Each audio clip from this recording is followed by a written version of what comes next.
Hi guys, and today I've got for you a review of the Alfa Romeo Stelvio Veloce. Now I have driven these before. In fact, I drove the crazy 510 brake horsepower quadrifoglio version and a version of this, the 2-litre turbocharged 4-cylinder, and this putting out 280 brake horsepower. I did those on my previous channel on Motoring Middle East. Now I should just add that there are 210 brake horsepower versions, petrol versions of this as well as a couple of diesels. But frankly, you know, if you're going to get a Stelvio and you can't quite stretch to a quadrifoglio, then you've got to at least get the 280 brake horsepower version, which is this, because this is after all a proper sports SUV. And incidentally, saying that, it is of course the platform is based on its sporty saloon sibling, the Giulia. It's essentially the same platform underneath, except that this rides 20 centimeter higher. And also the suspension's got the same double wishbone suspension at the front and the multi-link suspension at the rear, but the springs are longer and stiffer to counteract the taller center of gravity. Now even the Q4 all-wheel drive system on this car is actually rear biased, so it only really sends power to the front when it feels it needs to. Now for an SUV, the steering is really sharp and responsive, surprisingly so in this car, but this is a performance SUV, like I said. 0 to 62 miles per hour in 5.7 seconds, a top speed of 143 miles per hour. Alpha quote miles per gallon fuel economy combined of 30 miles per gallon. I have seen 28, so I think that's probably about right. CO2 emissions of 211 grams per kilometer. By the way, the torque I didn't mention before, it's 400 Newton meters and 295 pounds-foot. The price of these start at just under £50,000 on the road. This one's got a few options on it. It's got a convenience pack, a driver assist pack, and the 8-speaker Harman Kardon sound system. Add all of that in and you're talking close to £53,000.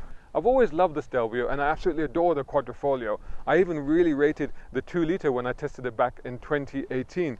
I just found that the low-speed manners were a little bit fidgety, both in terms of the ride quality, but also in terms of its smoothness in stop-and-go traffic. Also, the interior and the infotainment I didn't think were quite up to the money at the time. Now, obviously, for 2020, there have been enhancements to the car, although it's kind of hard to tell from the outside, apart from on this vehicle with its dark Veloce badges and the really cool dark alloy rims. And, of course, there's been some significant changes to the interior as well, and I'll share those with you once we get into the front. As for the driving, I'll tell you right now, it's vastly improved, especially in the urban environment. The ride is firmer but compliant, and also the whole demeanor of the car is just much calmer and more settled around town. But does that mean that it's lost some of its fun, crazy characteristics when you switch it up into dynamic mode? Well, we'll find that out when we take it for a drive, which we will do after obviously checking out the practicality and other aspects of the car. Before we get into that, make sure that you're subscribing to youtube.com/browncarguy. Make sure you also follow my blog, which is browncarguy.com. And of course, follow me on social media, Facebook, Instagram, Twitter, and even TikTok. Just search for my hashtag. It is, of course, #browncarguy. And if you enjoy my content, you know you can sponsor it, and you can do that by heading over to patreon.com/browncarguy. Cool, let's get into this.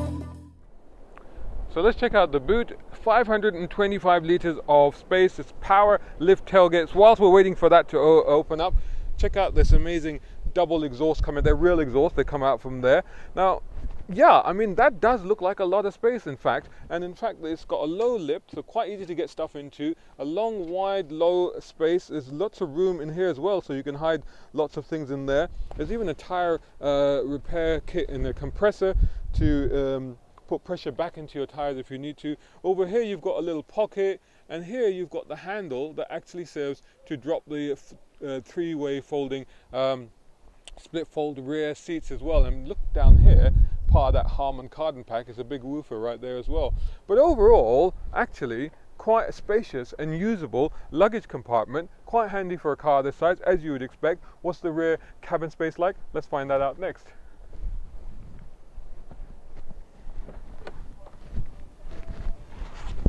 Here we are inside the car. It's nice to get out, but it suddenly started raining and in fact hailing as well. Very bizarre. Now this driving seat is set for my position. I'm 6'2" with long legs, so as you can see that's quite far back, but I'm okay. I'm actually quite comfortable. Maybe could do with a little bit more room for my shins down there, but knee room, as you can see, no problem. They've scooped out the back as well here, but actually that's absolutely fine. Plenty of room for my feet as well. Headroom is not a problem either up here, and overall, it's actually quite comfortable, especially once I get the headrest up. There you go, like that, you know. There is a armrest with a couple of cup holders in there as well. We get individual vents back here, so that's quite nicely done. And very, very smooth. I like the way that they've done that. And 2 USBs, well done. USBs are good. We like those. A little tray down there, a net pocket down here, and also here. Down here we have Isofix Chelsea anchor points, of course, which makes sense. But look at the trim on this thing. It's really nicely done. Obviously this is well specced out, but even having said that, it's very, very nicely presented. Little tweeters here, the door locks. I like the styling of that. Look at that, just really sleek, isn't it? But yeah, really, really nice place to be. Lights and stuff, no problem. Let's see what it's like in the front of the car.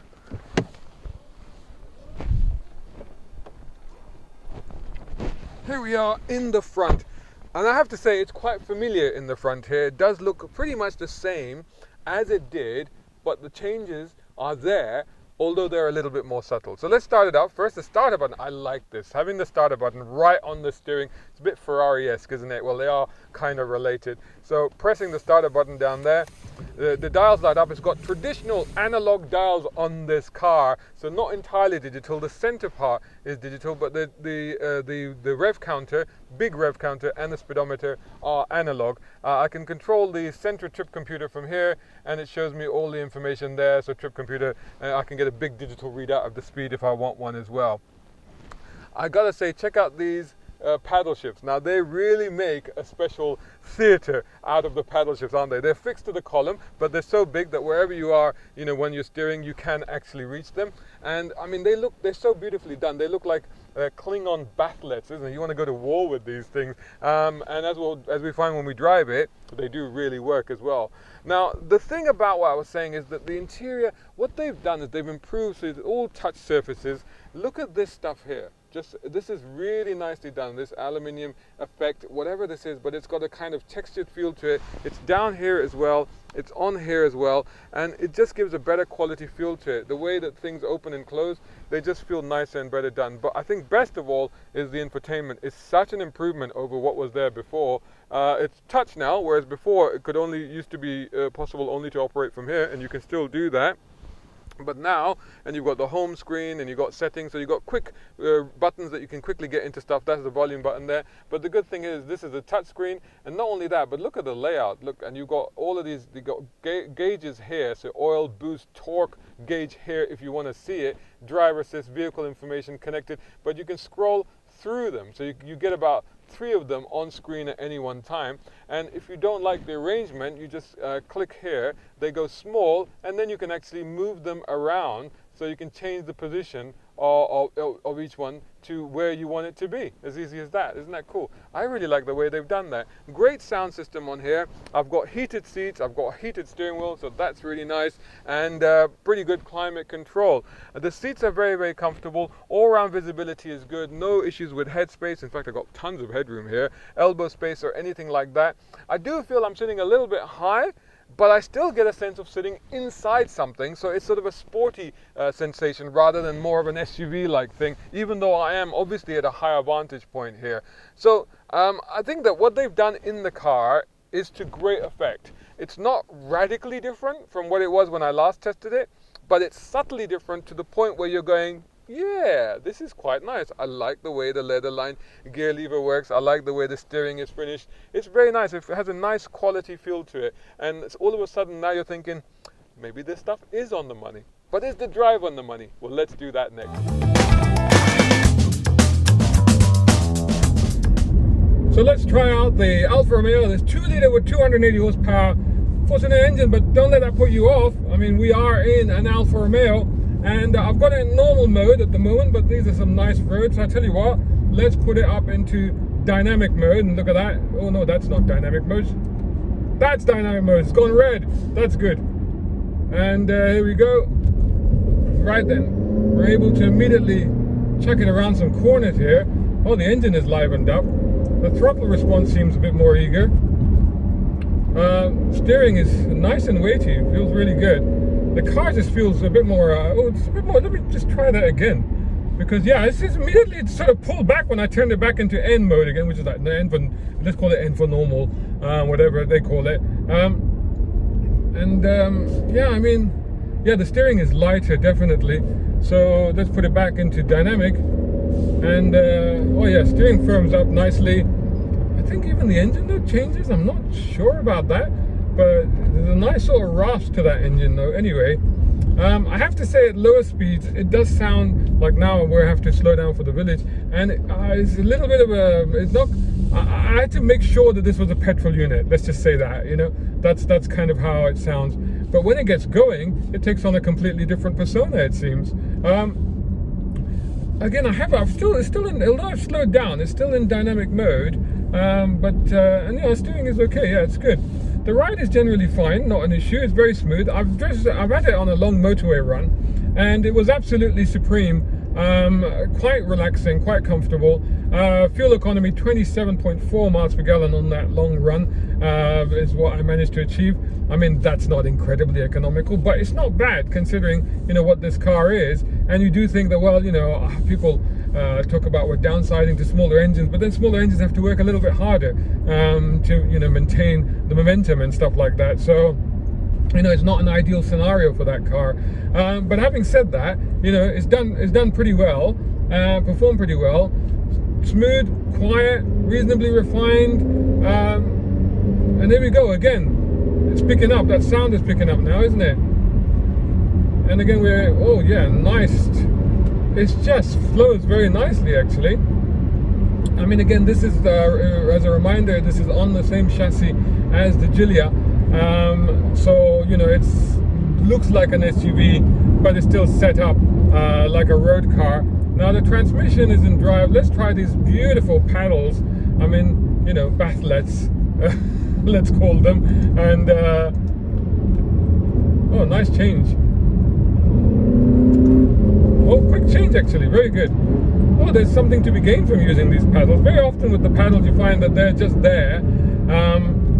You know, and after a while you just think, oh, I might as well just leave. Oh wow, oh cool, nice. The engine's livened up, the gear changes are snappy. Oh, there's a bit of that Italian spirit coming through now. Oh wow, okay, this is good. I'm enjoying this. So yeah, so you can see how it's got a little bit of a dual personality thing going on in this car, where, you know, it's one thing and then it's quite another thing.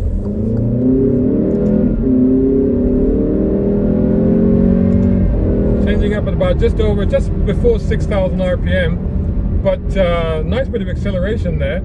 Good response. The ride is pretty firm. The body control is pretty good. It's pretty steady. It's not rolling around or leaning around or anything like that. And you know, quite reassuring actually, the handling. So not too much of an issue at all. No. Again, I tell you what, I've been driving around on the motorway and I've been driving around in town.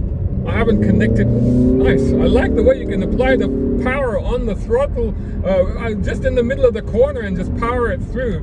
Really nice. So I was saying that, you know, I guess I haven't quite connected with this car. I've driven it a fair bit of miles already in town and on the motorway, and I didn't quite, but until now that I'm doing this, oh wow, and the pedals are really good. I'm really enjoying using the pedals for a change. You know, not quite manual gearbox, but not bad compensation. But it's eager to change. It likes that. Sounds good, goes good. A little bit of buffeting window. Well, not buffeting, but wind noise is now coming through at a higher speed, but you know, nothing too problematic. The brakes, you know, I've been finding they could do with a bit more bite. Again, it's difficult with brakes, isn't it? Because sometimes they're particular to the car. Sometimes it's hard to judge them generically because it may be just a thing with the car. And I found like the initial bite is not quite there with these brakes, so you have to go a little bit further. Sometimes at slower speeds, that kind of results in not such smooth driving as I would prefer. But you know, in this situation, that's a whole different story, and it grips nicely. turning is good, enjoyable, satisfying. Oh, leaps over the bend. Good response to the steering, reassuring, very, very good. Wow, this is surprisingly enjoyable, this car. So again, the brakes are okay. You know, there's no issue stopping the car, but I just would prefer a slightly more eager bite to start with. Just not like grabby, but just to give you some reassurance, because sometimes it's like, oh, whoa, where's the, oh yeah, there they are, the brakes are there, yes, okay. You just have to go hunting for them rather than them coming to you, which is what you would like, especially in a car that can do that sort of thing. So pretty impressive stuff. So there you go. I mean, this is a practical, good-looking, sexy SUV that is a dream to cruise up and down the motorway in, drives all right around town, is an okay size for that sort of thing, but also comes into its own when you're out on some roads like this and you want to give it some beans. Don't mind the engine, it's plenty for this car. And of course, who doesn't want the quadrifoglio? But you know, failing that, you are not going to be disappointed with this drive, that's for sure. There you go, there's my review of the Alfa Romeo Stelvio. Hope you enjoyed that. Let me know what you think of the car, review, anything else you want to talk about, and I'll see you again soon in the next video. Oh man, I'm gonna enjoy. Oh, wow, this is really good.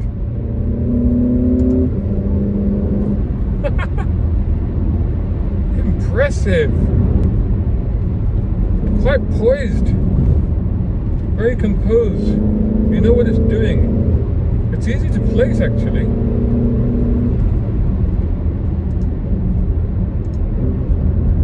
But you get the gears that you want as well. It's not faffing around like with other paddle shifts. You want this gear, it'll give you this gear. What do you think you need now? Okay, I'll give you that now. Do you want to go down in second? Let's go down into second. Oh, no understeer. Just kind of pivots around its middle. I like that. Power on through a tight corner, but it kind of just pivoted around. It went, all right then, let's do this. Not bad. Wow, this is really good. Okay, I'm just going to enjoy this. See you guys. Hope you enjoyed that video. If you did, make sure you hit that like button. And you know what? Leave a comment and share it if you can. And of course, you're subscribing, right? To youtube.com/browncarguy. Of course, also to browncarguy.com. And follow me on Facebook, Instagram, Twitter, and even on TikTok. Just search for my hashtag. It is hashtag browncarguy. And you know what? If you enjoy my content, you can sponsor it as well. And you can do that at patreon.com/browncarguy. And your name will appear like these gentlemen coming up here on my content at the end of the video, in my written text, and on some of my Instagram posts. And that's a reach of what, 350,000 views in total on my YouTube channel, 2,000 plus subscribers, nearly 8,000 followers on Instagram. So you know what, if you have something to promote, you're most welcome to do that. And you can do that from as little as £2 or $2 a month, the price of buying me a coffee. You do that, right? And you can join this incredible lineup coming up on the screen, which of course includes Muhammad Humaid over in UAE, Partha Srinivasan in India, Tom Conway Gordon here in the UK, Isaac Boshard over in America, Reza Adil here in the UK, also Muhammad Qasim here, Siraj Abbasi here, Mark Waddell in Canada, Zaka Kogiani over in America, and a dear childhood school buddy of mine, Shaheer Hakki, also over in America. See your name coming up here. Just head over to patreon.com/browncarguy, and I'll see you all in the next video.